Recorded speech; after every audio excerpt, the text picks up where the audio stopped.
Tengan todos muy buenas tardes, jóvenes. ¿Se me escucha? Buenas tardes. Buenas tardes. Buenas tardes a todos. Bien, espero que estén bien. No olviden poner su nombre en el chat, por favor, para controles de asistencia. Y vamos a comenzar ya con el último grupo, el número 5. No es porque sea el último, sino que sigue siendo también bueno. Yo sé que van a salir bien. Vamos a comenzar con Adriana Isabel Torrento, que va a hablar sobre los trastornos de la ansiedad, ¿verdad? ¿Está lista, Adriana? Sí, licenciado, ahorita comparto pantalla. Ok, perfecto.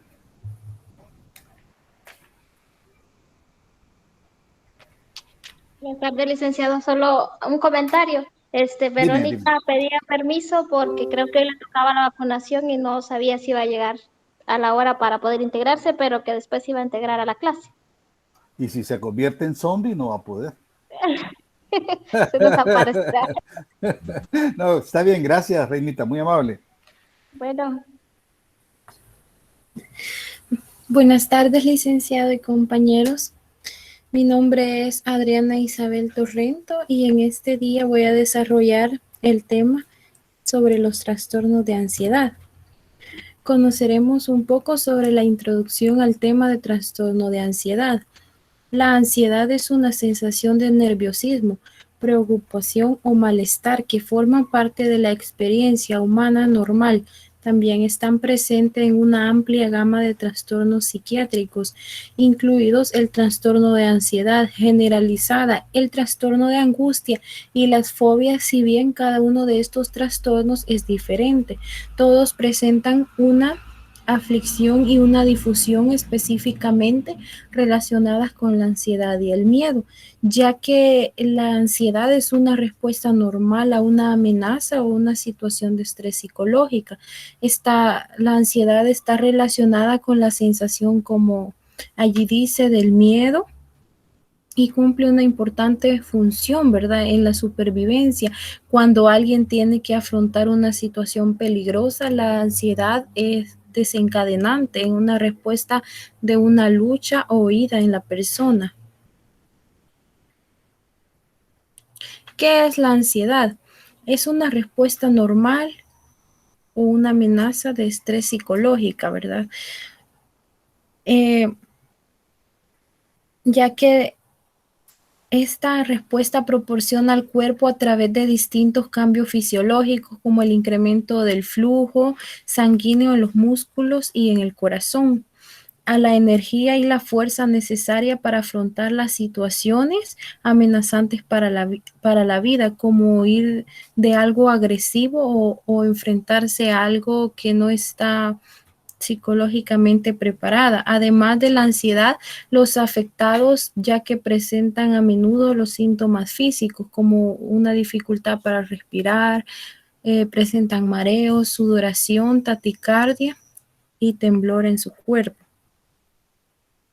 La ansiedad se considera un trastorno cuando ocurre en momentos inapropiados, ocurre con frecuencia, es de tal intensidad y duración que interfiere en el desarrollo de la actividad habitual en la persona, ya que interfiere mucho en la actividad habitual porque es un, ¿cómo decir? Es un sentimiento de la ansiedad que no deja a la persona estar tranquila por lo mismo que siente temblor en su cuerpo, sudoración excesiva, entonces eso le impide desarrollarse habitualmente. ¿Cómo afecta la ansiedad al rendimiento? Los efectos de la ansiedad sobre el rendimiento de una persona se pueden representar mediante una curva, a medida que el nivel de ansiedad aumenta de forma proporcional, pero solo hasta cierto punto. A partir de ese punto, si la ansiedad sigue aumentando, la eficiencia del rendimiento disminuye, ya que la ansiedad es muy angustiante y las causas de los trastornos de ansiedad no son totalmente conocidos, pero pueden estar implicados dentro de los siguientes factores: los factores genéticos, los factores ambientales y del entorno, ya que, por ejemplo, en los factores ambientales y del entorno, ante la ruptura de una relación importante o la exposición a un desastre que amenaza la vida de la persona. Estado físico, ya que el trastorno de ansiedad aparece cuando la respuesta al estrés es desproporcionada o cuando la persona se ve desbordada por los acontecimientos. Los síntomas de la ansiedad son sensación de nerviosismo, agitación o tensión, sensación de peligro inminente, pánico o catástrofe, aumento del ritmo cardíaco, respiración acelerada, sudoración, temblores, sensación de debilidad o cansancio, problemas para concentrarse o para pensar en otra cosa que no sea la preocupación actual, tener problemas para conciliar el sueño, padecer problemas gastrointestinales, tener dificultades para controlar las preocupaciones, tener la necesidad de evitar las situaciones que generan ansiedad. El diagnóstico. En ocasiones puede resultar complicado decidir cuando la ansiedad es lo suficientemente grave como para ser considerada un trastorno. La capacidad de tolerar la ansiedad varía entre las personas, de modo que determinar cuando existe una ansiedad anómala puede no ser una tarea fácil. Por lo general, se siguen los siguientes criterios específicos establecidos por la comunidad médica. La ansiedad es muy angustiante. La ansiedad interfiere con el funcionamiento normal de las personas. La ansiedad es duradera o sigue regresando. El tratamiento médico. Se usan varios tipos de medicamentos para ayudar a aliviar los síntomas según el tipo de trastorno de ansiedad que tengas. Y si también tienes otros problemas de salud física o mental, por ejemplo, ciertos antidepresivos también se utilizan para tratar los trastornos de ansiedad.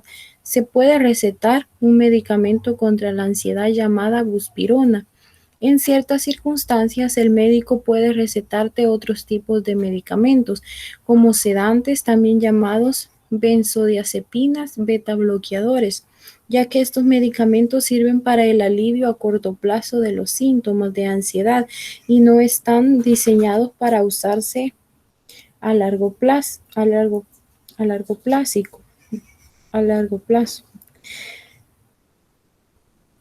ya que los médicos buscan otros trastornos que puedan causar ansiedad, como una depresión o una alteración del sueño. También preguntan si los familiares han tenido síntomas similares, porque los trastornos de ansiedad tienden a ser hereditarios. También se realiza una exploración física, que se pueden realizar análisis de sangre y otras pruebas con objeto de detectar otras enfermedades orgánicas que pueden provocar síntomas de ansiedad. Estilo de vida y remedios caseros para poder controlar la ansiedad. Mientras que la mayoría de las personas con trastornos de ansiedad necesitan la psicoterapia, los medicamentos para controlar la ansiedad, los cambios en el estilo de vida también pueden marcar la diferencia. Puedes hacer lo siguiente: permanecer activo físicamente, evitar el alcohol y las drogas recreativas, dejar de fumar, reduce o deja de consumir bebidas con cafeína, usar técnicas de control del estrés y de relajación, que dormir sea una prioridad. Estrategias de afrontamiento y apoyo. Obtén información acerca de tu trastorno, cumple con tu plan de tratamiento, toma medidas, escribe en un diario, únete a un grupo de apoyo para trastornos de ansiedad, aprende técnicas para la administración del tiempo, socialízate y rompe el ciclo. Muchas gracias por su atención prestada. Ok, gracias a ti. Miren, esto de la ansiedad es como una carretera, ¿verdad? Como que tú vas encontrando diferentes pueblos, ¿verdad? Y en esa carretera tú vas a llegar hasta el final, que es el tope de la carretera. Imaginémonos de que comenzamos con ciertos temores, con ciertas fobias a algo o a alguien o lo que sea. Eso genera en tu cuerpo, genera reacciones tanto físicas como psicológicas. ¿Qué quiere decir eso? Aparece la ansiedad. Esa sudoración, esa agitación, esas palpitaciones un poco más aceleradas, ese nerviosismo, esa irritabilidad, todo es producto de aquel pequeño miedo, de aquel pequeño temor que se convirtió en pánico y luego se convirtió en fobia y luego estamos bien apresurados con la ansiedad. La ansiedad sigue creciendo si no la controlamos, ¿verdad? Ya sea con medicamentos o también, como decía la compañera, con mucha actitud. La actitud es bien importante. El paso siguiente, el siguiente pueblo que vamos a encontrar después de la ansiedad es la depresión, ¿ya?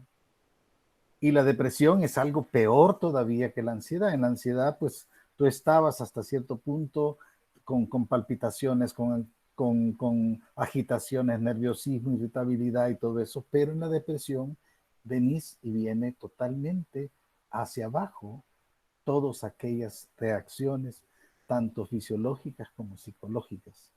Y después de la depresión, el siguiente pueblo que sigue se llama el abandono. Y en el abandono, sí, ya tú te quedas ahí abandonado por ti mismo, no por los demás. Los demás te quieren atender, los demás te quieren ayudar, pero tú no quieres nada. Y después del abandono, el siguiente pueblo que sigue, y es el último pueblo, es la muerte. Así es el camino. Por eso es tan delicada la ansiedad, ¿ya? Por eso es que realmente hay que tener mucha actitud, buena actitud, actitud positiva ante todas las problemáticas. Las problemáticas, todo tiene solución en la vida. Ya lo hemos dicho un montón de veces. Lo único que no se puede solucionar es la muerte. Pero todo problema en la vida, para eso hay de todo. Hay de todo para poderlo solucionar. Hay plan A, plan B, plan C, hasta la Z, todo el alfabeto, y si quiere pases alfabetos de otros idiomas, ¿no? Que también se pueden utilizar, pero no se queda uno quieto. La actitud es bien importante para no llegar a los estados de ansiedad, porque ya el estado de ansiedad compromete tu parte fisiológica, que es el funcionamiento de tu cuerpo, y tu parte psicológica, que es tu manera de pensar. Y entonces, si tu manera de pensar está mal, tu manera de sentir está mal, tu comportamiento está mal, erróneo totalmente, y empiezan los problemas. Bien, continuamos con el tema que sigue, los cuidados de las personas de la tercera edad. Ese está a cargo de Carla Gabriela Vega Quintanilla. Carlita, ¿está lista? Sí, buenas tardes. Buenas tardes, hija. Buenas tardes a todos. Mi nombre es Carla Gabriela Vega Quintanilla y en esta ocasión voy a hablarles un poco, acerca de los cuidados aplicados a las personas de la tercera edad.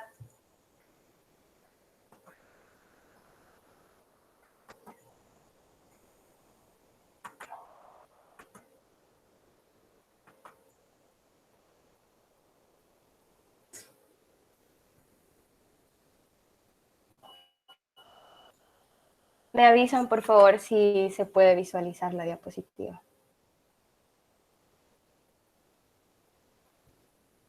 Ahí está lista. Sí, ya. Bueno, gracias.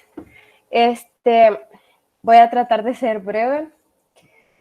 Como introducción, tenemos que cuidar, servir, asistir y estar responsabilizado por lo que le sucede a esa persona y es propio de la naturaleza humana. La gestión del cuidado de enfermería se define como la aplicación de un juicio profesional en la planificación, la organización, motivación y el control de la provisión de los cuidados oportunos, seguros, integrales, que aseguren la continuidad de la atención y se sustente en lineamientos estratégicos para poder obtener así como producto final la salud, que es lo que se busca. Bien, sabemos que nosotros como personal de enfermería somos responsables de esta gestión y también debemos considerar que los valores y actitudes junto con los conocimientos, ¿verdad?, de la disciplina que le brindan una visión distinta y específica a la gestión de estos mismos cuidados.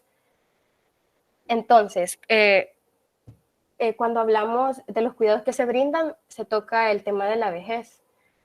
Y la vejez puede ser una etapa de pérdidas como también de plenitud, dependiendo de la combinación de los recursos y de la estructura de oportunidades individuales y generacionales al que está expuesta la persona o el individuo en el transcurso de su vida, de acuerdo a su condición y a la posición en la que éste se encuentra, ¿verdad?, al interior de la sociedad. Entonces, el envejecimiento también se entiende como un proceso, ¿verdad?, cuya calidad está directamente relacionada conforme a la persona, es decir, en cómo ésta satisface sus necesidades a través de todo su ciclo vital. En las sociedades que envejecen al ritmo creciente, es importante el poder promocionar la calidad de vida en la vejez, ya que este es el reto inmediato de las políticas sociales. El envejecimiento en relación a la población es el aumento de la proporción de personas de edad avanzada. Esto con respecto al total de los individuos es como un hecho de tipo irreversible, ya que es un fenómeno que no puede ser ignorado por nosotros. Entonces, estas personas se exponen a muchas vulnerabilidades. Los adultos mayores son un grupo vulnerable dentro de nuestra población, los cuales se enfrentan a cambios biológicos y psicológicos.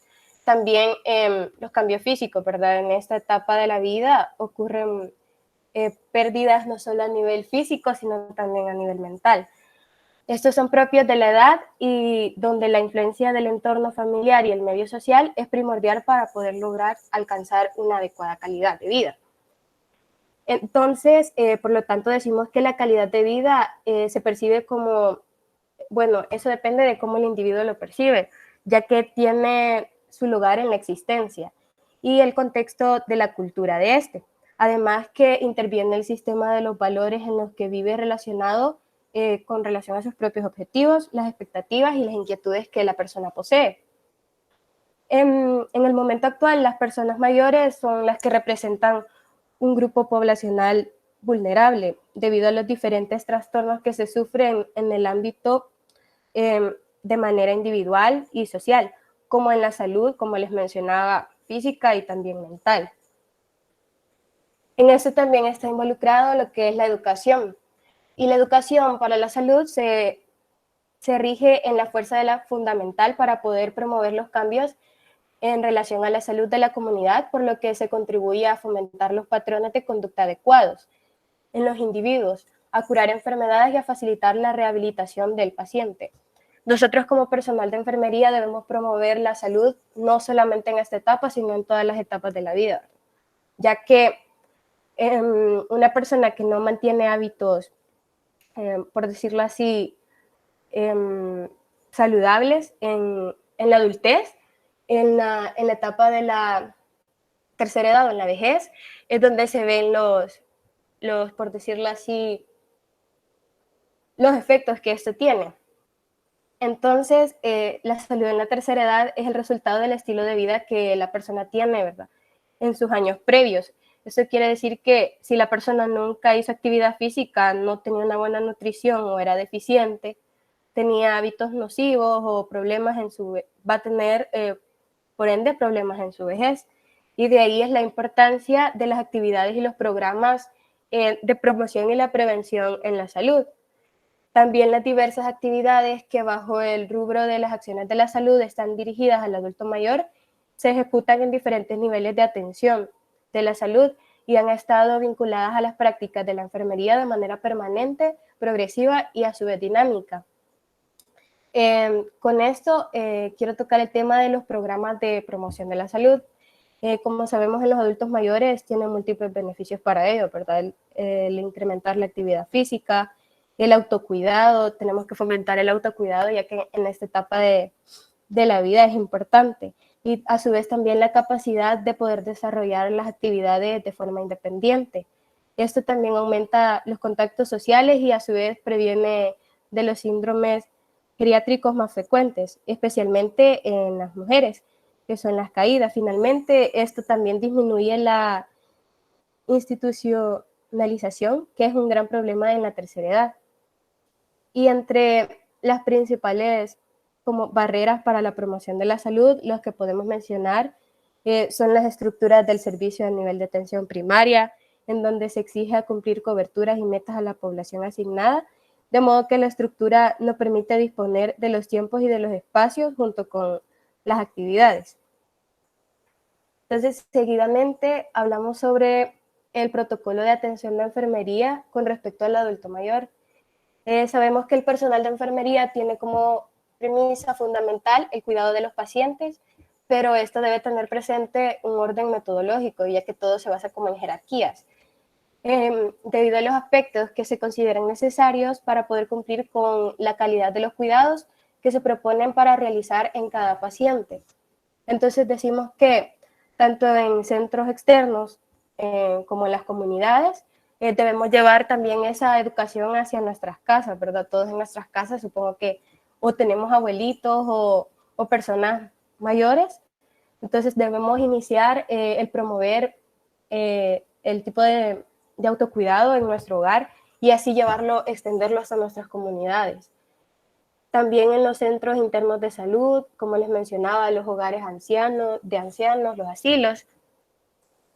Y por último vamos a tratar las consideraciones que se deben tener en los aspectos importantes, tales como los ojos, la boca y los oídos. En los ojos se debe considerar el chequeo permanente de los ojos, precisando el estado de los mismos, si los presenta hundidos, laxos, si se produce por una pérdida de la estructura de soporte del ojo, la observación del estado del lagrimeo, la observación del malestar ocular, descartando también así el aumento de la presión intraocular.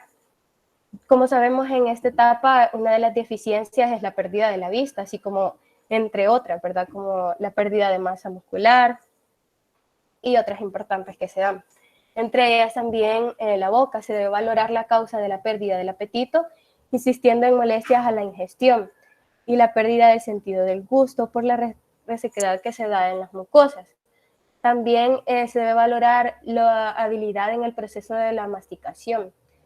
Por ejemplo, digamos, si tenemos un paciente con déficit, para masticar debemos indicar el tipo de dieta adecuado que sea para él, ¿verdad? Una dieta blanda. Con respecto a los oídos, vamos a hablar sobre valorar el riesgo de la caída por pérdida del equilibrio y del control postural, el valorar el control postural con reflejo a los tonos y valorar la tolerancia a los tonos altos. También, con respecto al aparato respiratorio, se debe valorar mediante la observación, que es el proceso de la respiración, es decir, si el paciente realiza las respiraciones adecuadas en el tiempo que se requiere, la observación del tiempo de tos que presente, la observación de algún tipo de molestia dolorosa a la respiración o movimientos de nivel de los pulmones o la parte alta de la espalda. Supongo que aquí tenemos que reportar cualquier tipo de anomalía, que el paciente presente con respecto a la respiración, a los patrones respiratorios. Cuando hablamos del sistema cardiovascular, tenemos que tomar en cuenta la valoración del sistema circulatorio arterial, de algún tipo de malestar que puede presentar el paciente, que puede estar asociado a otra causa de tipo no cardiovascular. También el control de la tensión arterial, que los valores de la tensión arterial se encuentren en el estándar indicado, ya que en esta etapa las personas sufren bastante de la hipotensión o hipertensión. También el valorar los tipos de ritmos cardíacos que se pudieran presentar según el nivel de actividad de formas anormales, como la taquicardia y la bradicardia, como les mencionaba. Y también el sistema osteomioarticular, que en él deben valorarse los niveles de reducción de los movimientos rápidos, el valorar el nivel de la amplitud de los movimientos debido a la rigidez muscular. Como les decía, en esta etapa se da la pérdida de masa muscular. Es por ello que es importante incluir una dieta balanceada y vitaminas y suplementos que contribuyan al mejoramiento. También el sistema neurológico. Sobre el sistema neurológico se debe tomar en cuenta lo que es la observación desde el punto de vista neurológico en busca de signos que pudieran apuntar hacia causas de demencia. Como lo hemos visto, esta materia trata mucho de temas así relacionados a la mente, pues habla de la salud que debemos tener no solo físicamente, sino también a nivel de neurológico. También el prestar atención a través de la exploración del estado mental para poder detectar así déficit de tipo cognitivo que puedan evidenciar la posible aparición de la demencia. En algunos casos, las personas mayores presentan casos de Alzheimer y otras enfermedades que pueden ser diagnosticadas a tiempo y pueden tratarse. También es importante tratar el aspecto de la alimentación. Como les mencionaba, el estimular la ingesta hídrica, ya que el adulto es más susceptible a caer en deshidratación por las alteraciones que se producen con respecto a la edad en cuanto a la capacidad de la dilución y la concentración del agua. Es importante mantener hidratados a estos pacientitos, ya que ellos sufren de bastante déficit también en todo su cuerpo. También el control de la disminución del índice de masa corporal exagerada, el que el paciente pueda caer tanto en desnutrición como en obesidad. Y el estimular a la ingestión de la dieta de forma íntegra, es decir, brindar dietas que estén adecuadas no solo como a la patología que pueda tener la persona, sino también encaminada a brindarle bienestar, o sea, un buen estado de salud. Con respecto a la actividad y el reposo, se debe valorar la necesidad de desarrollar las actividades de la vida diaria, es decir, en este patrón se puede mencionar el autocuidado, ¿verdad? Debemos tratar de fomentar eso en los pacientes y animarlos a que realicen sus actividades de manera no independiente, porque quizás no todas las personas de la tercera edad cuentan con la habilidad para realizar sus actividades de esa manera, pero siempre se tiene que incentivar. También el ejercicio moderado según su estado de salud, de recomendar realizar pequeñas caminatas diarias. Esto no solo en esta etapa, es decir, se debe implementar en todas las etapas, pero mayormente en esta para mantener un hábito de salud saludable, valga la redundancia. Educar sobre el equilibrio entre la actividad y el reposo, de las maneras, debe hacer actividad física, pero no de manera exagerada. También tiene que descansar debido al estado en el que se encuentra. Y con relación a la afectividad, se tiene que dar afecto en todas las actividades de la vida, estimulando a los logros positivos y obtenidos durante su vida. También el lograr que nunca pierdan la autoestima, proporcionando la importancia de las actividades a desarrollar. Y el lograr que el adulto, mediante el afecto, participe de su propio cuidado.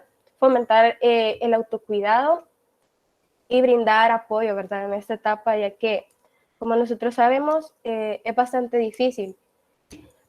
Seguidamente, como conclusión, hablamos sobre la valoración del paciente, ya que en esta etapa de la vida se vuelve sumamente importante, ya que cuentan con un estado de salud aparentemente estable y otros con algún tipo de enfermedad. Es por ello que es fundamental el poder ejecutar y llevar así a cabo planes y acciones con respecto a cuidados de manera especializada a este grupo poblacional de forma correcta y eficaz. Es por ello que el protocolo de los cuidados contribuirá a elevar el modo de la actualización del personal de enfermería, brindando así una atención integral y personalizada con calidad en la prestación del servicio del cuidado. Es preciso mencionar que para establecer criterios de manera estandarizada en este aspecto, en los pacientes se debe articular política, ¿verdad?, en relación a la salud orientadas hacia la prevención y también hacia el tratamiento de enfermedades, de manera que asegure la atención integral a este grupo en específico, y se realiza con el fin o el objetivo de poder exponer el protocolo de atención de enfermería al adulto mayor en instituciones de la salud. Así que los dejo con esta frase y esto ha sido todo por mi parte. Así que muchas gracias. Bien, mira, está interesante como lo has tocado. Me ha gustado, pero también quisiera hacer algunas acotaciones. Recuerden ustedes Cuando se habla de grupos vulnerables se menciona a los ancianos y se menciona a los niños, ¿no? Pero también se menciona a las mujeres embarazadas, un montón de cosas. Pero más que todo, los dos lados son los niños y los ancianos. Entonces, para ellos, para los niños existe la especialidad en pediatría, ¿no? Y para los ancianos existe la geriatría. Dos especialidades que se necesitan para poder atender bien a esta población. Yo no sé, el día de mañana, ¿quién quita si una de ustedes se puede convertir en una enfermera especializada en cuidado para los adultos mayores? Eso sería bien interesante, ¿ya? Porque realmente, mire, es una especialidad, pues no es así nomás que yo voy a llegar y voy a andar lo que lo levanto, que lo siento. No, no es al ser humano hay que verlo como un todo, como un ser integral, donde tenemos que tocar todos sus aspectos, tanto físicos, tanto mentales como sociales, ¿eh? A modo de que él se sienta bien, lo que hablabas tú de la autoestima, es bien importante. ¿Por qué? Porque si no, este grupo de personas es tan vulnerable a caer en ansiedad y luego en depresión. ¿Por qué? Porque se sienten abandonados, no le interesan a nadie, nadie se preocupa por mí, yo estoy solo en el mundo, ¿ya? Entonces, hay un montón de cuestiones que lo pueden acabar, pero fácilmente, ¿no? Así es que esto podría ser una especialización, ¿no? Hay que ver esto. Por ejemplo, en Europa la gente se ha dedicado a producir, ¿no? Y a nosotros estamos llegando a eso también. Mamá trabaja, papá trabaja. ¿Quién cuida en la casa? A veces el hermano mayor cuida al niño menor. Cuando no existe hermano mayor, pues entonces buscamos a alguien que nos lo cuide. Pues lo mismo pasa en el otro lado con los viejitos, ¿ve? Llega un momento en que yo no puedo estarte cuidando todas las 24 horas. Yo tengo que trabajar, pues tengo que ir a mis labores. Mi mujer tiene que ir a sus labores. Por lo tanto, ¿quién lo va a cuidar? Contratemos a alguien, así, contratémosla, pues entonces. Pero tiene que ser una persona especializada, a mi modo de ver.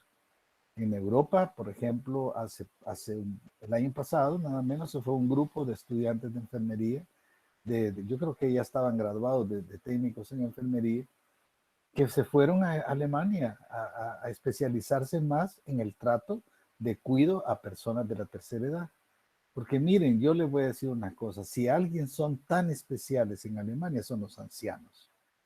Por ejemplo, yo en mi caso, yo me recuerdo que yo llegaba a un lugar, llegaba a un supermercado, ya mi estrategia era acercarme a un anciano, a una ancianita, ¿ya? Y yo agarraba un producto y ella me decía, no, no, no, no, no, ese no está bien, aquel está bien, es más barato y es mejor.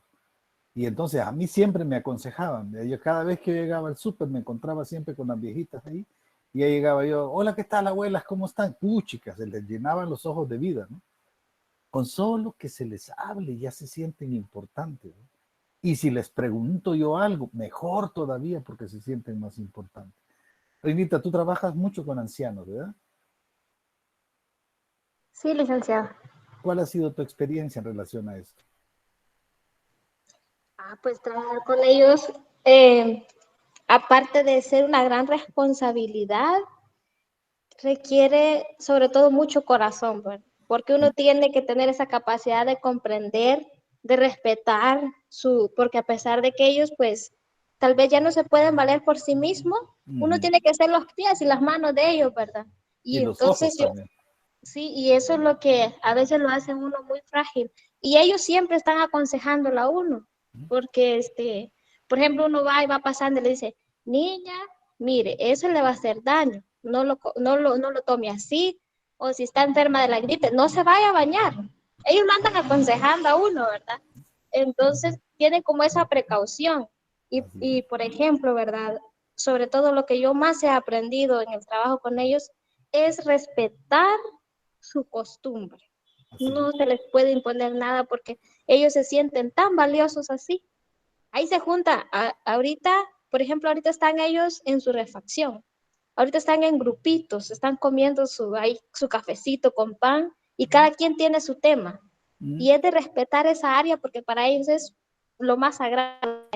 Entonces, Sí, eso es lo más bonito y eso es lo que he aprendido, respetar la individualidad, o sea, cada quien tiene su propio espacio, pero sobre todo cuando ellos tienen su temita, eso es sagrado para ellos, hay que respetar ese espacio. así es, correcto. Y eso es cierto, pero en ese momentito ellos son los dueños de las cámaras y micrófonos. Entonces, tienen a todo el mundo en expectativa qué es lo que están hablando, ¿no? ¿Qué es lo que están diciendo? Se sienten importantes. Yo, por lo menos, yo siempre he dicho, la persona mientras más años tiene, más veces se ha equivocado, más veces ha corregido, más veces ha aprendido y por lo tanto tiene mucha experiencia. Entonces hay que respetar eso, ¿no? Pero no podemos decir, no, ya no sirve para nada, porque ya no tiene la habilidad o la agilidad de antes, no, pero tiene la experiencia que arriba. Muy bien, gracias por el tema y vamos a seguir con los trastornos depresivos. Si no me equivoco, es Misael. ¿Estás listo, Misael? Sí, licenciado. Ok, cuando tú quieras. Ahorita va a presentar.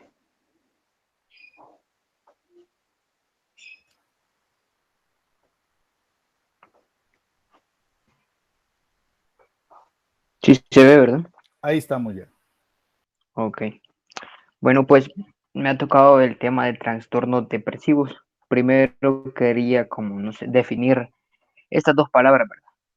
¿Qué es trastorno? Trastorno, pues esto lo vamos a decir que en el campo de medicina esto es una alteración del funcionamiento normal de la mente o el cuerpo. Y sobre depresión, pues es un trastorno emocional que causa un sentimiento de tristeza constante y una pérdida de interés en realizar diferentes actividades. Bien, empezamos con los trastornos depresivos, lo vamos a definir también. Dice que son un conjunto de enfermedades que tienen como síntoma en común la presencia de tristeza patológica. Ya lo decíamos antes, que en medicina se define el síntoma de tristeza como la presencia de un sentimiento de pena más intenso de lo esperable y que limita de forma mantenida que una persona pueda rendir en sus actividades habituales.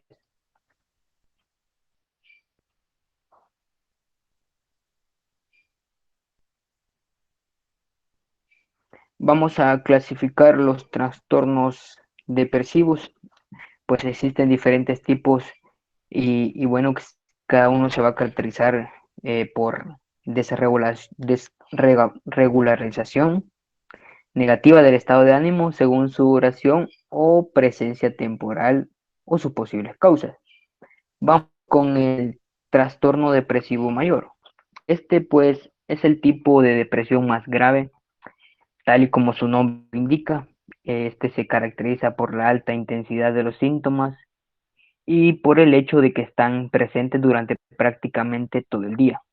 En esta psicopatología pues se da la aparición de uno o varios episodios depresivos de mínimo 2 semanas de duración. Suelen comenzar generalmente durante la adolescencia o la adultez joven. La persona sufre este tipo de depresión, la persona que sufre este tipo de depresión pues puede experimentar fases de estado de ánimo normal entre las fases depresivas, que pueden durar meses o años. Se clasifica dentro de los episodios unipolares, puesto que no hay fases de manía y pues producir problemas muy serios y puede producir problemas muy serios para el paciente si no es tratado de manera eficaz. De hecho, la ideación suicida puede llevar a la muerte si pasa a traducirse en acciones efectivas para terminar con la propia vida. Los tipos de depresión mayor, bueno, encontramos con la depresión con episodio único. Esta pues va a ser causada por un acontecimiento único en la vida y la depresión solo tiene una aparición. También tenemos la depresión recidivante, que esta es la aparición de síntomas depresivos en 2 o más episodios en la vida del paciente.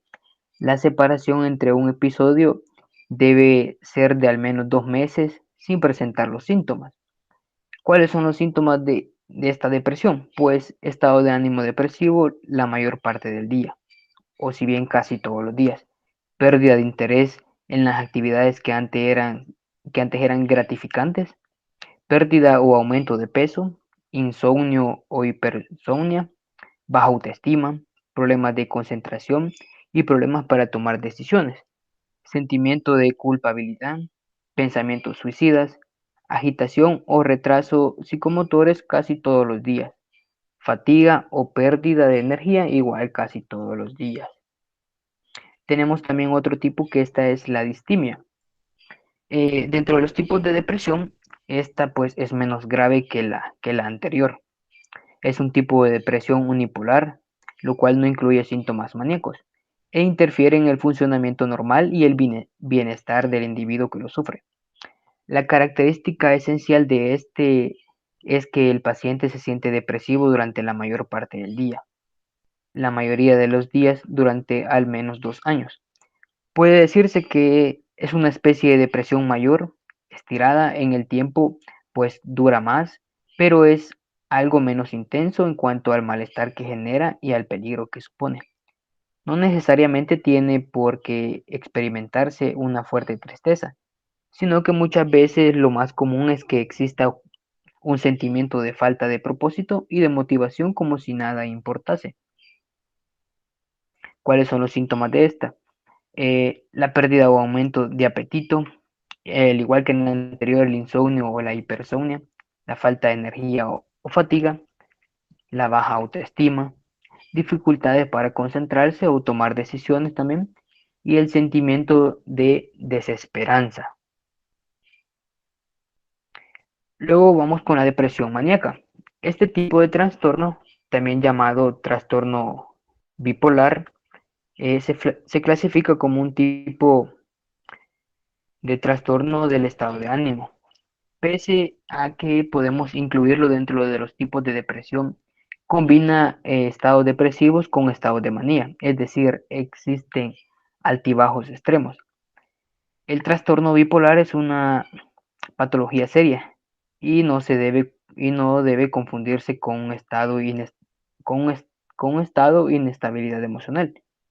El tratamiento es distinto al de una depresión mayor y requiere pues estabilizarse o estabilizadores de humor como el litio, así como un acompañamiento profesional a través de la psicoterapia y la atención en el entorno familiar de los pacientes.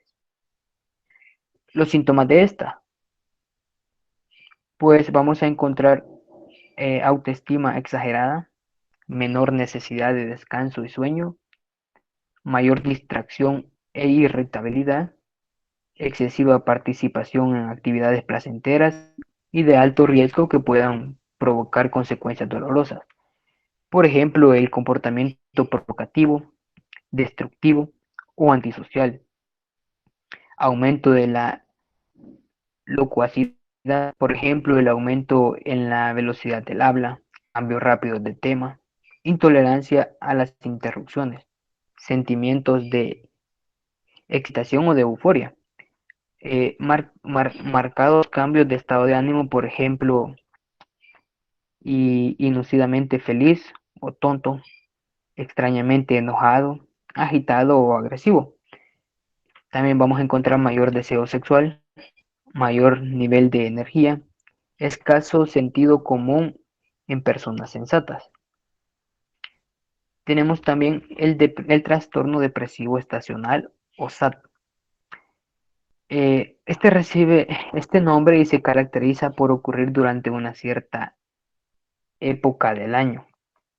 Generalmente, pues durante el invierno, los síntomas se intensifican de manera lenta a finales del otoño y en los meses de invierno. Estos síntomas son muy parecidos a los que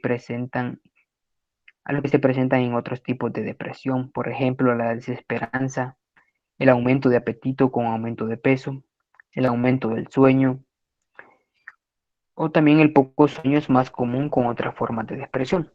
Menos energía y capacidad para concentrarse, pérdida de interés en el trabajo y otras actividades, movimientos lentos, aislamiento social y también la tristeza e irritabilidad. Ahora bien, hablaremos sobre la depresión psicótica. Esta pues es un subtipo de la depresión mayor, el cual se presenta cuando una enfermedad depresiva severa incluye algunos tipos de psicosis.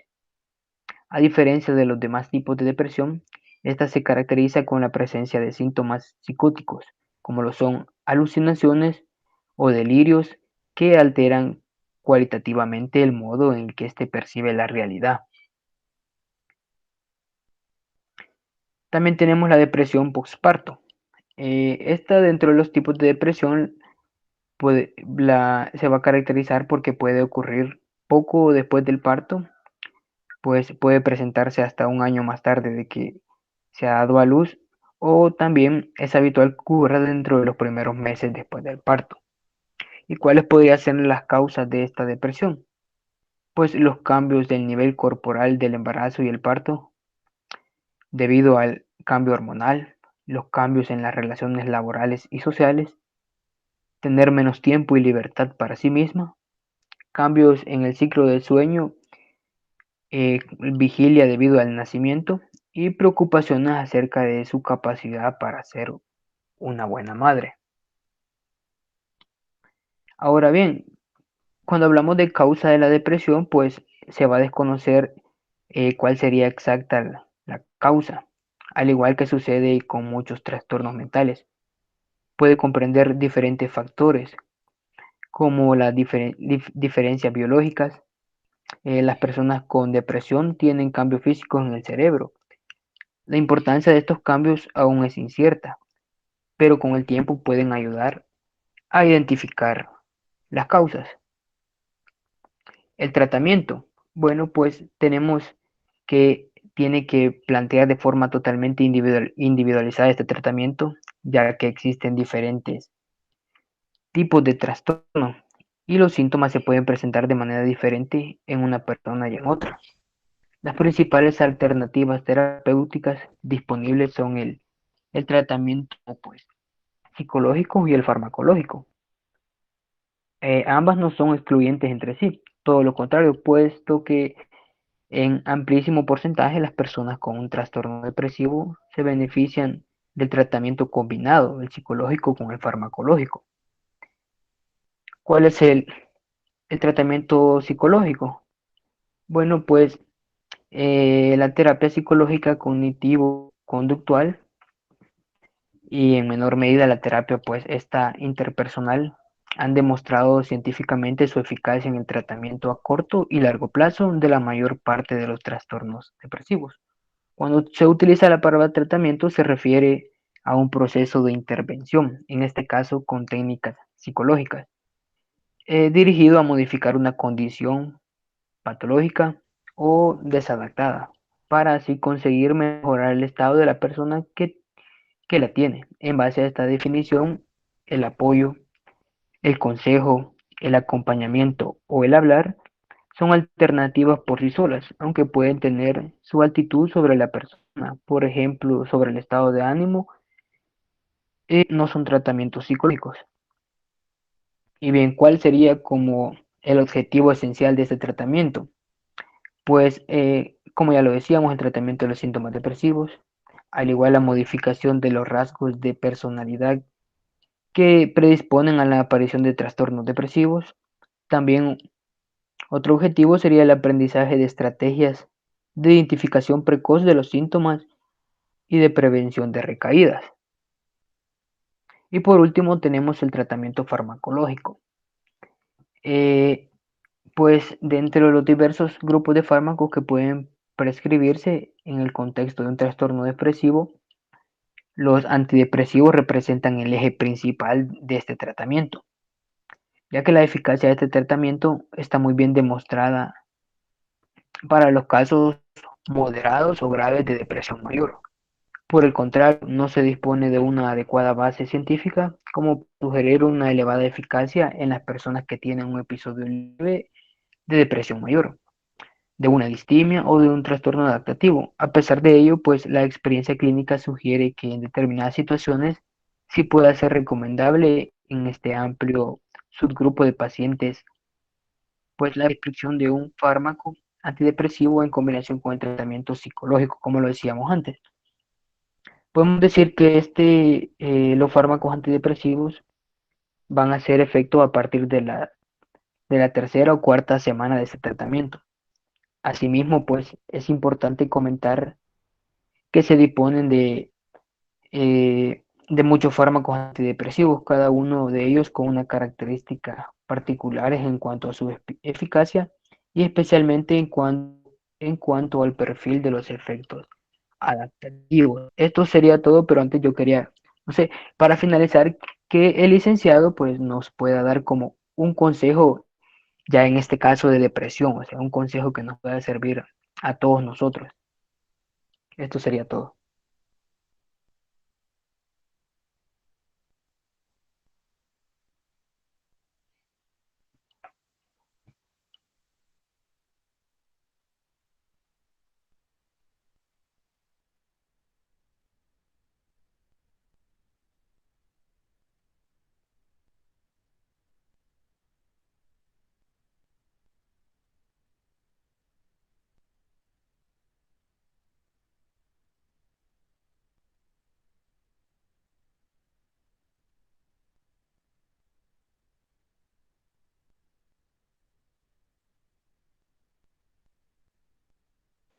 Licenciado, buenas tardes. Empiezo ya.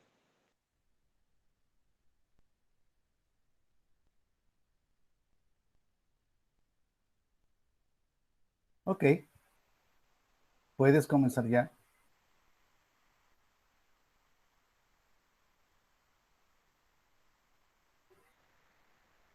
¿Escuchas? Sí, sí. Ok, Ali, si las puedes Margaritas. poner en grande, por favor. Sí, solo falta eso nomás.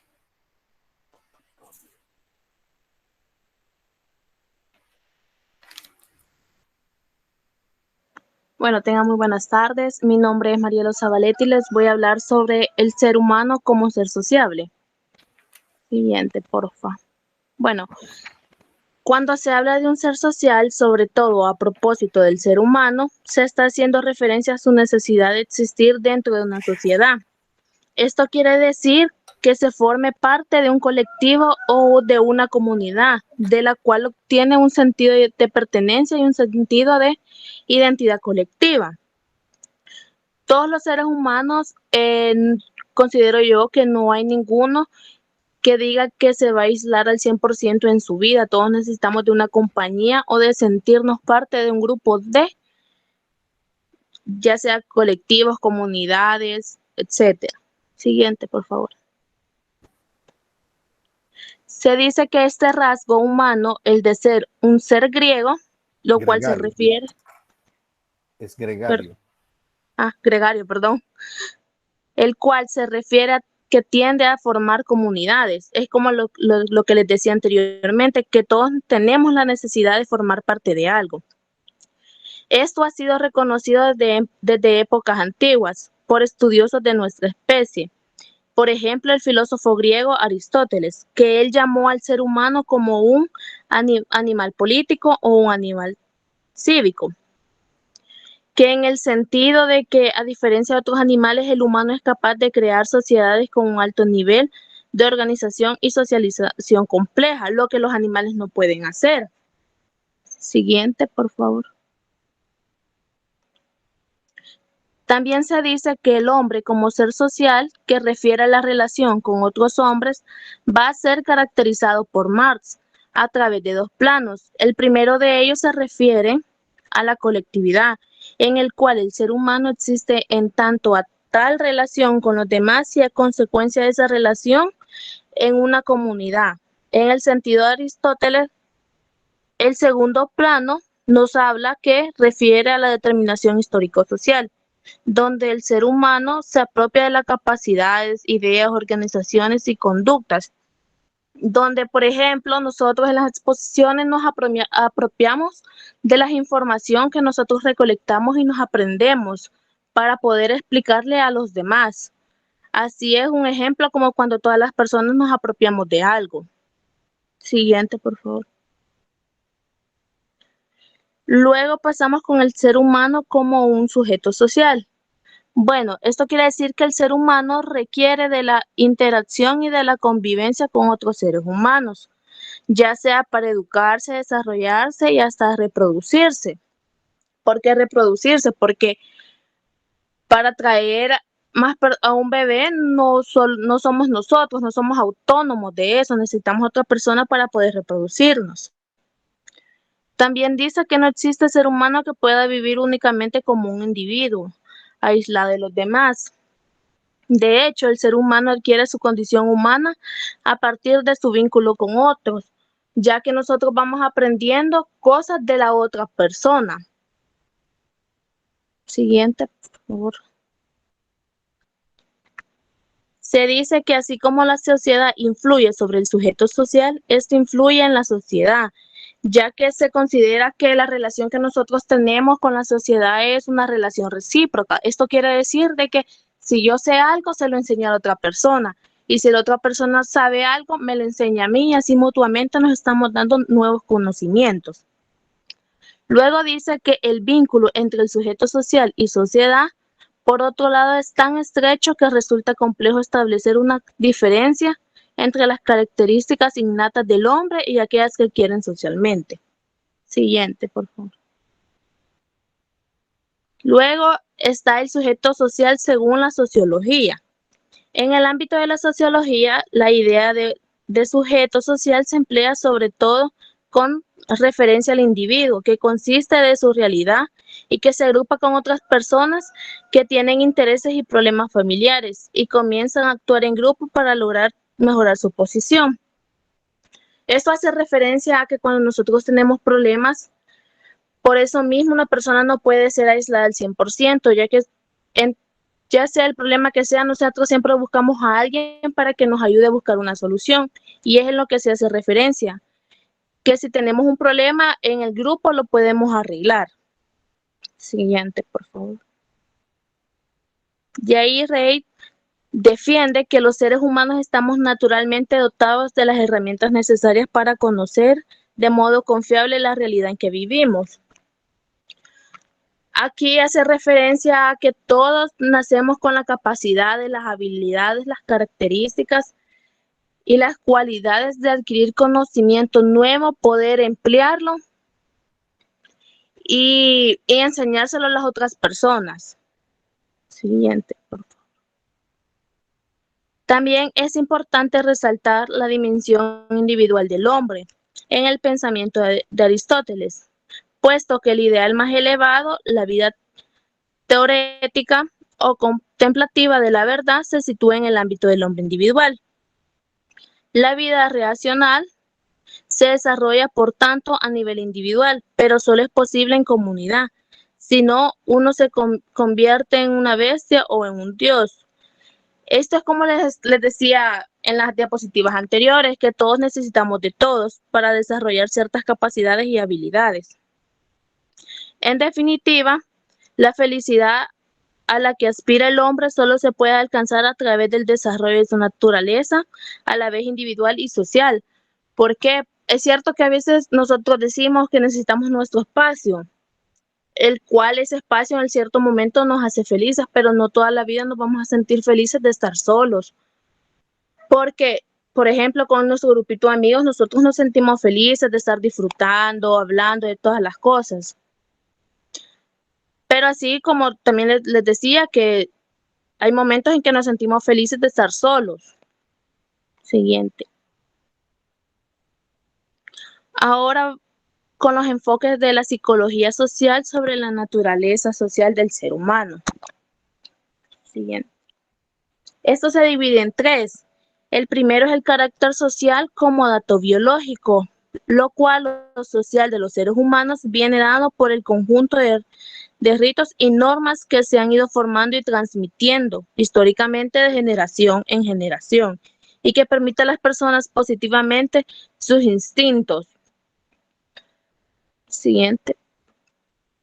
El segundo es el carácter social como circunstancia extrema, en la cual la conducta es aprendida y se va adecuando de acuerdo a las circunstancias sociales.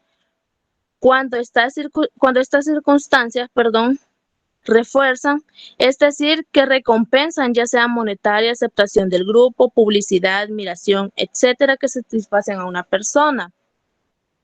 Siguiente. Y por último está el carácter social, como construcción histórica, en el cual se revisan tres visiones importantes. La distinción se establece a partir de aquel factor que uno de ellos considera más importante para el proceso de construcción histórico. En las tres visiones encontramos, siguiente por favor. La primera, que es el carácter social como construcción instintivo interpersonal.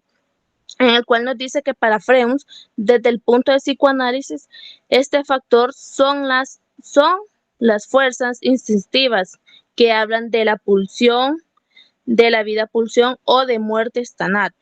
La segunda visión es el carácter social como construcción cultural interpersonal, el cual nos habla que para el culturalismo este factor es la relación funcional del individuo, en el cual se incluyen significados compartidos y una organización.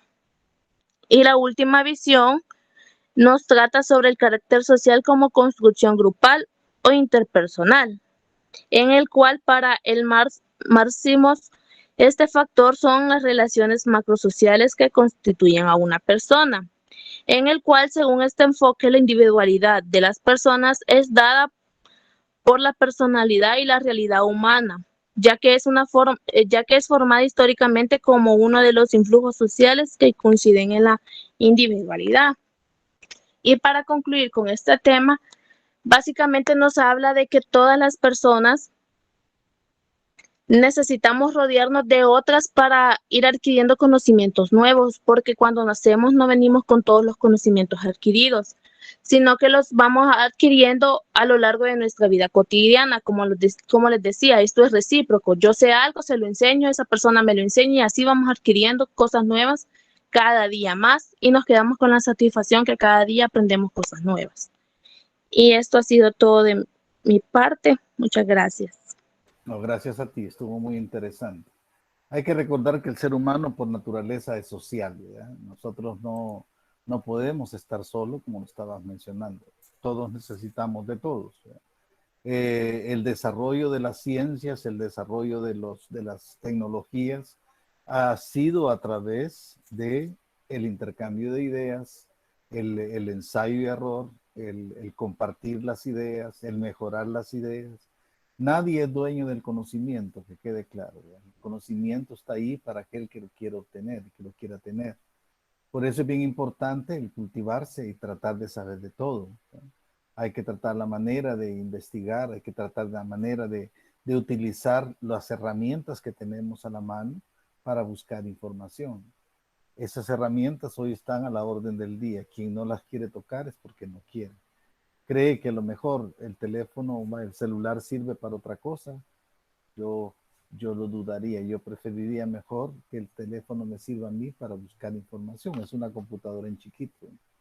Bien, continuamos con otro tema bien interesante, el síndrome de Tourette, que va a tocar Alison Zenaida. ¿Estás lista, mija?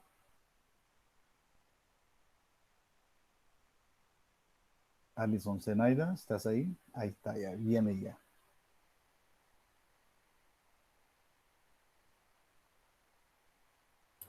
Aquí vengo ya. Hoy sí.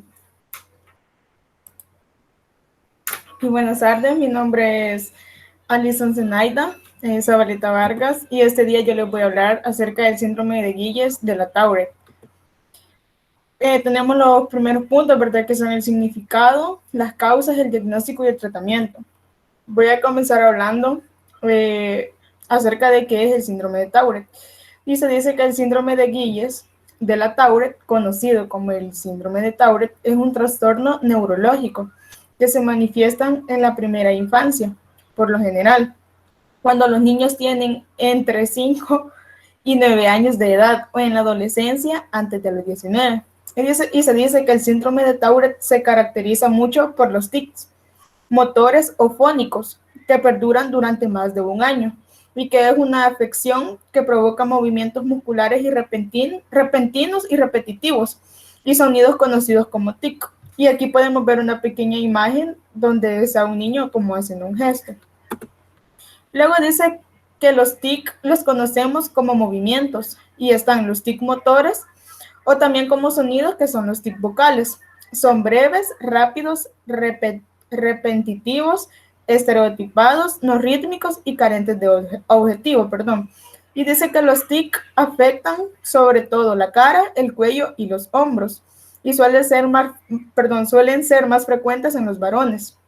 El síndrome de Tourette, en el síndrome de Tourette, los tic se combinan tanto los motores simples como los complejos, con tic vocales que incluyen ecolalia, que si no me recuerdo es como que repiten todo, coprolalia o realizan gestos obscenos. Luego dice que los tics asociados con el síndrome de Tourette suelen volverse más leves o desaparecer por completo a medida que los niños llegan a la edad adulta. Y aquí tenemos un GIF de una persona que padece de síndrome de Tourette. Luego dice que existen dos tipos de TIC asociados, los cuales son los TIC tipo motriz, que son los movimientos repentinos y aparentemente incontrolables. En esos tenemos como el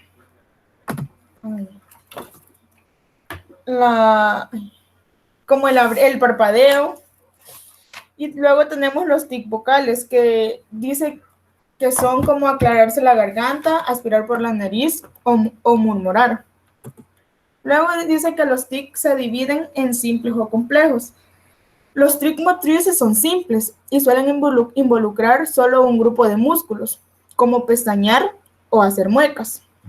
Aquí también tenemos una imagen de las muecas que hacen las personas que tienen este síndrome. Y luego dice que los tics motrices completos suelen involucrar más grupos musculares y pueden padecer de una serie de movimientos. También pueden aparecer trastornos conductuales como el déficit de atención, hiperactividad y el trastorno obsesivo compulsivo.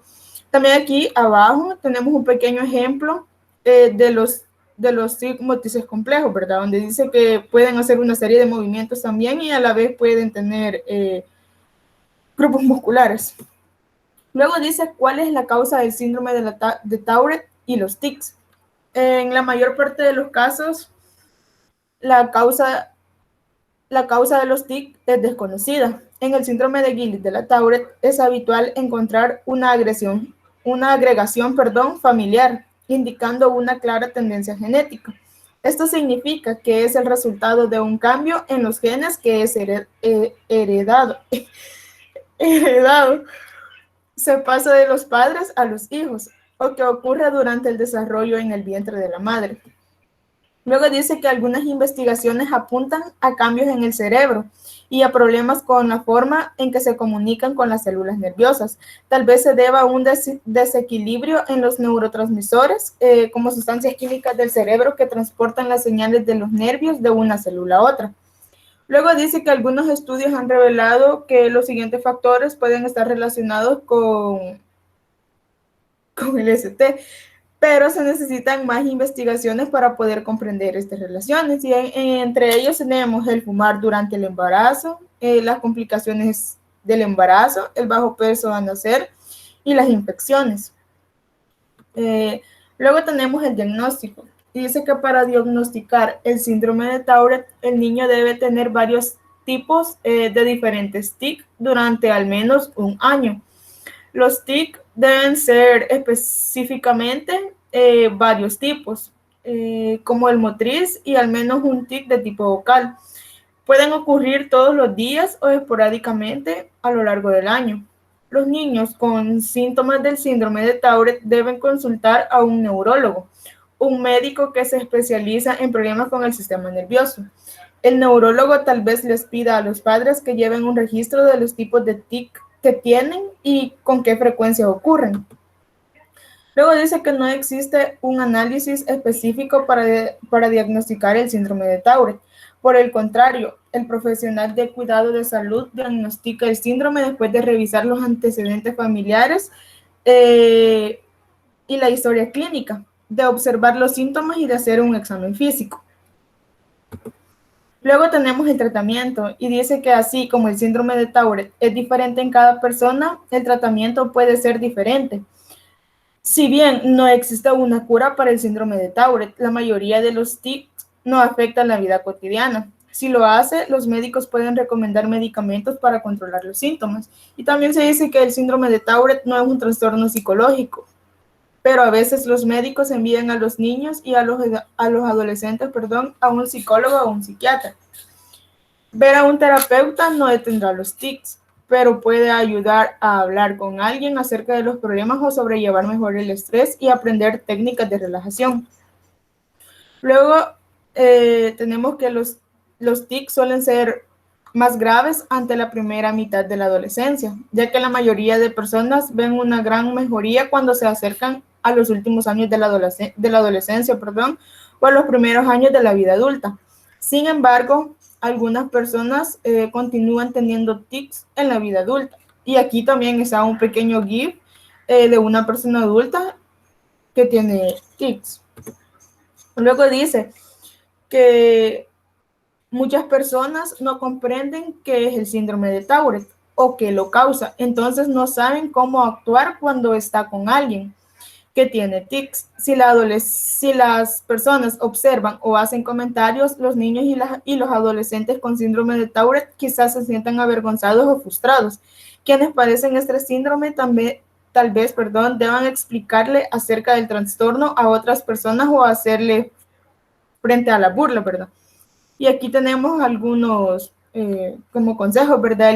El involucrarse, eh, el ayudarlo, el valorar la creatividad, el búsqueda de apoyo y asumir el control, ¿verdad?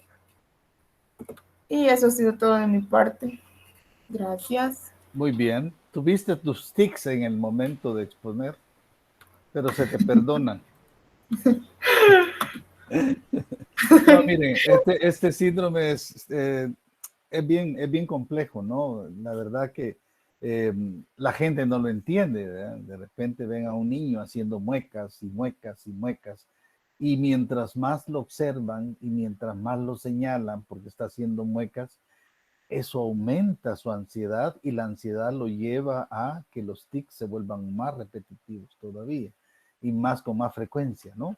La otra cuestión es, mientras más ansiosos estén, más tics van a aparecer.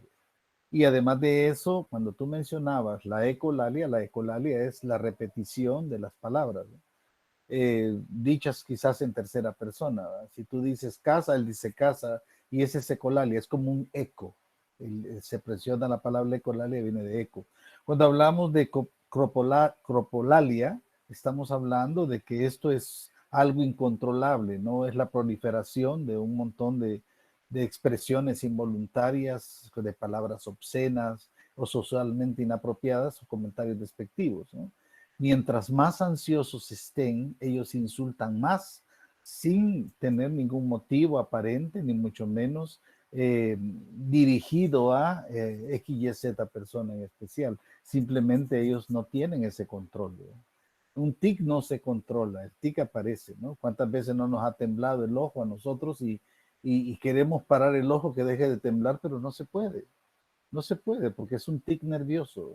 Es algo de un disparo, de un chispazo que se está aventando de energía y hace que involuntariamente esa región se mueva.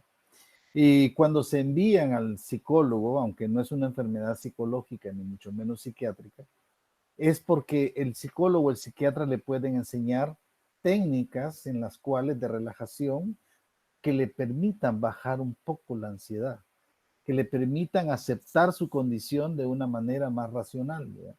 De a veces explicar a la gente, tener esa capacidad de poderle explicar a la gente, mire, a mí me pasa esto y esto, no es culpa mía, ¿no? Y porque sí reciben muchas burlas, mucho bullying de parte de las escuelas, por ejemplo, pero hasta que lo entienden, hasta que la gente comprende de que es algo que la persona no lo hace en forma voluntaria. Por eso el síndrome de Tourette es una cosa bien compleja y si ustedes observaron las edades en que se da, ¿no? Son edades pequeñas o en la adolescencia, lugares donde se están dando transformaciones en el cuerpo.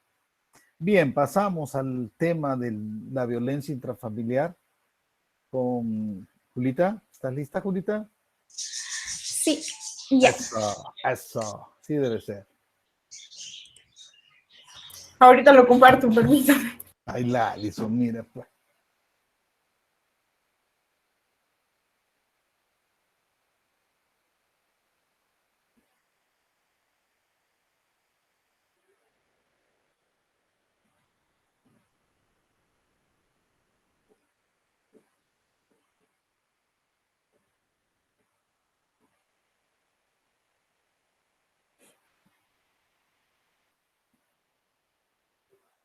Ahí está ya. Tengan todos buenas tardes. Tengo el placer de hablarles un poco sobre la violencia intrafamiliar. Podemos definir la violencia intrafamiliar como toda acción u omisión que se comete en el seno de la familia por uno de los miembros de esta. Se menoscaba la vida y la integridad física o psicológica o incluso la libertad de otro miembro de la familia y puede causar daño en el desarrollo de la personalidad.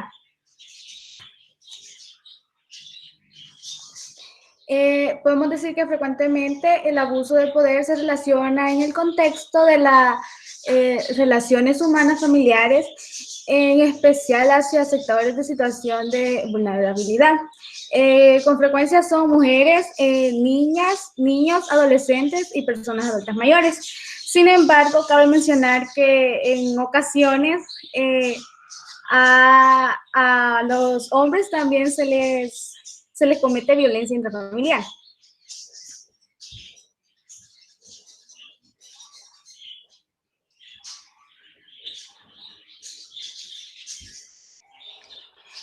Formas en las que se ejerce la violencia, o también lo podemos llamar como de tipos de violencia, podemos encontrar la violencia doméstica, es donde involucra daños o agresión física y se considera como un asunto civil y no penal. Se levantará una denuncia bajo esa categoría y el agresor será detenido por algunas cuantas horas o se puede poner una orden de protección o de alejamiento.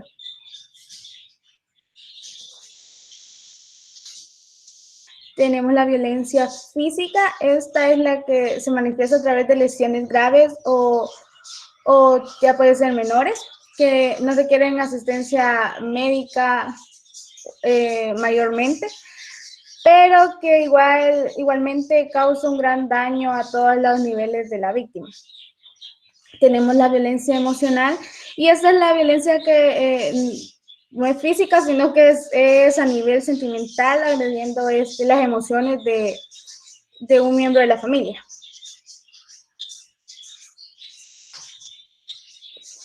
Tenemos la violencia sexual.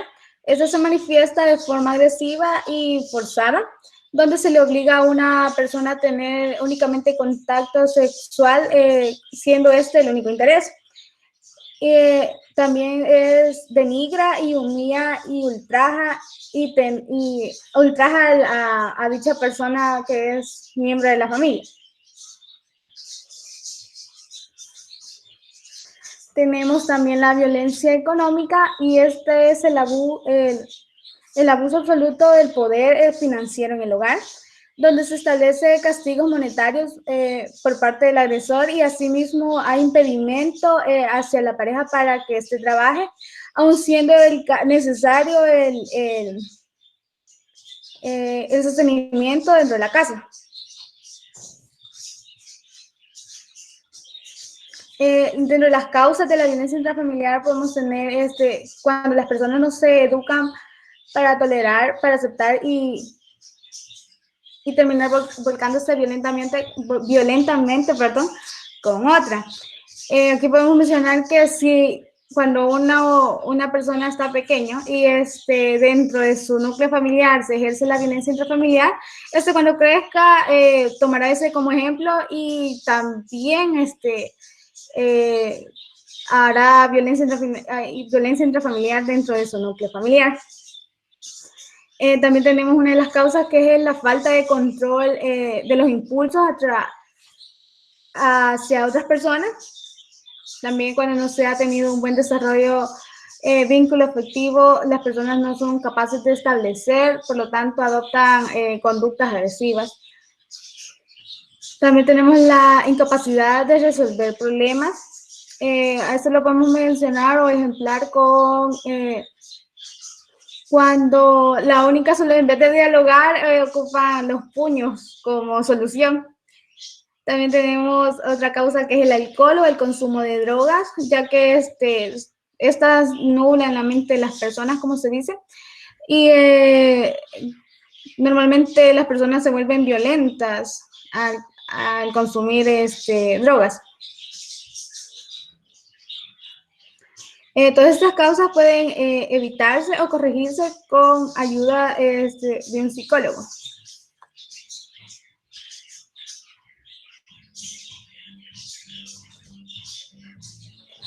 Tenemos las consecuencias de la violencia intrafamiliar. La violencia intrafamiliar es un problema que genera graves consecuencias. Las víctimas de cualquier tipo de violencia intrafamiliar sufren daños físicos, emocionales o psicológicos y se hacen incapaces de establecer o mantener relaciones afectivas y sufren problemas de autoestima. También la violencia intrafamiliar puede incluir y puede incluso generar la muerte. En muchos casos se ha podido dar.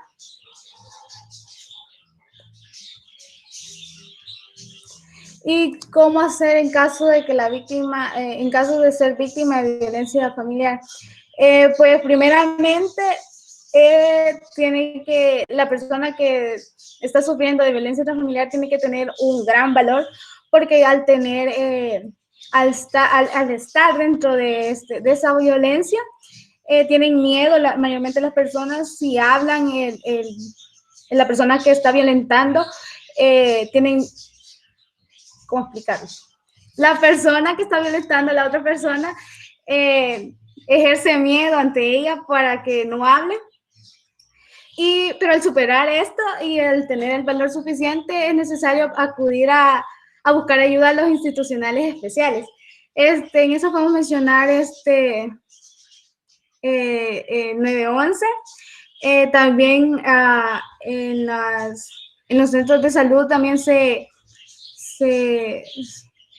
puede dar ayuda, ya que las personas dentro de las enfermeras y todo ello, si ven un maltrato intrafamiliar o algún tipo de maltrato hacia una mujer, hacia un niño, ya sea un adulto mayor o un hombre, estas pueden hablar a las autoridades para que resuelvan el caso. Pues no sé si tienen alguna pregunta. Voy a tratar de resolvérsela.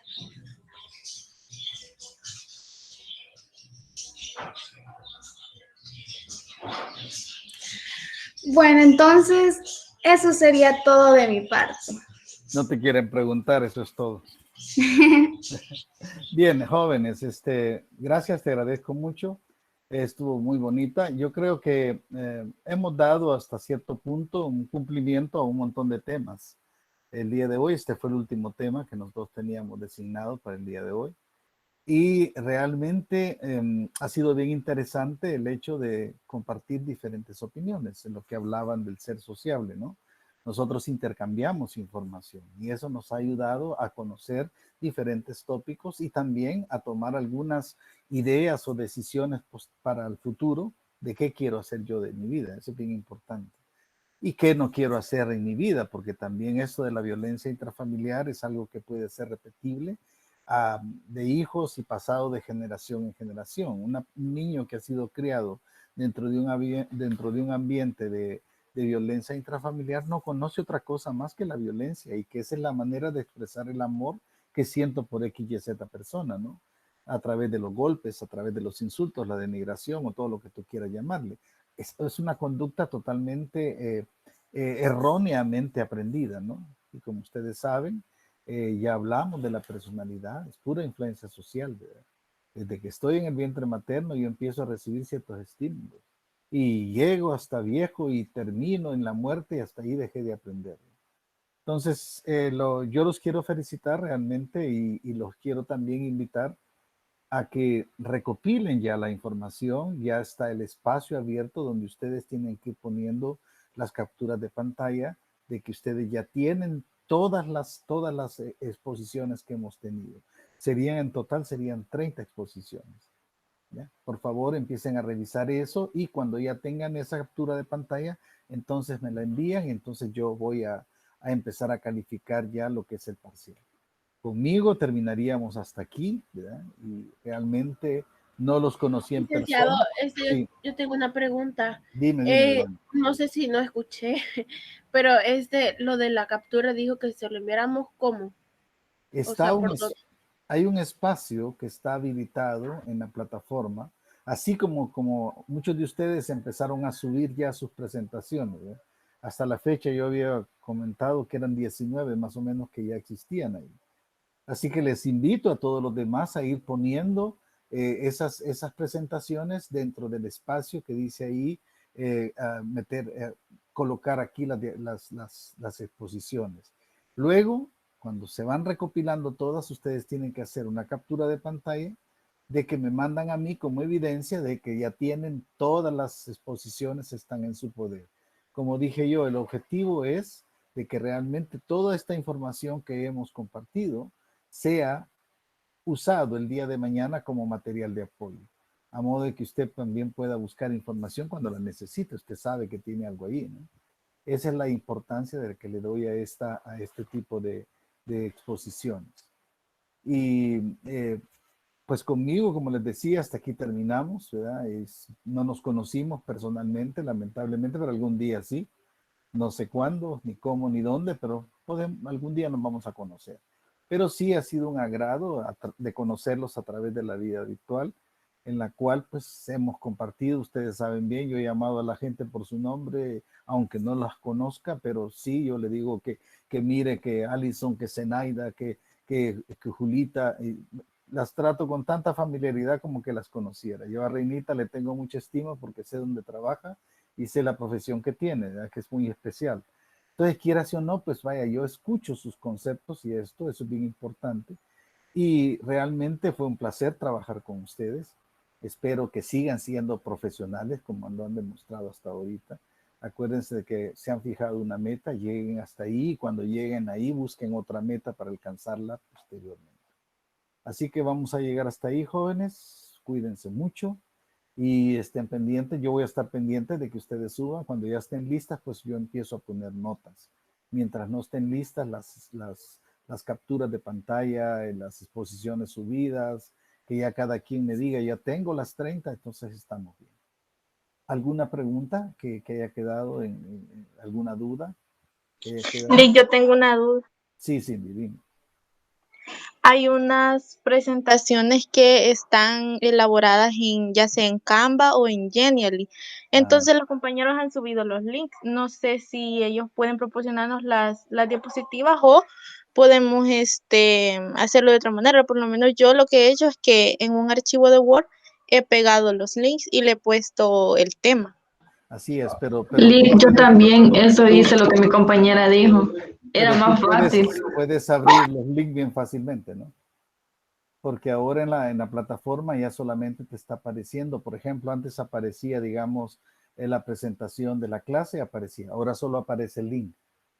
¿Ya? Entonces ahí solo le das al link encima e inmediatamente te aparece lo que tú quieres ver. Ahora, si tú le puedes orientar a la gente cómo hacerlo, mucho que mejor. Sería fabuloso para que les sea más fácil para todos.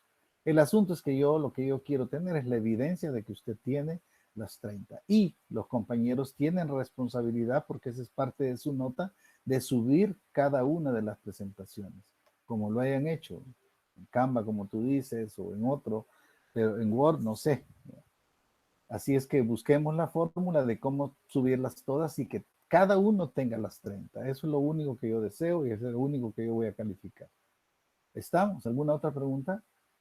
Lick, yo tengo una pregunta. Dime, Daisy.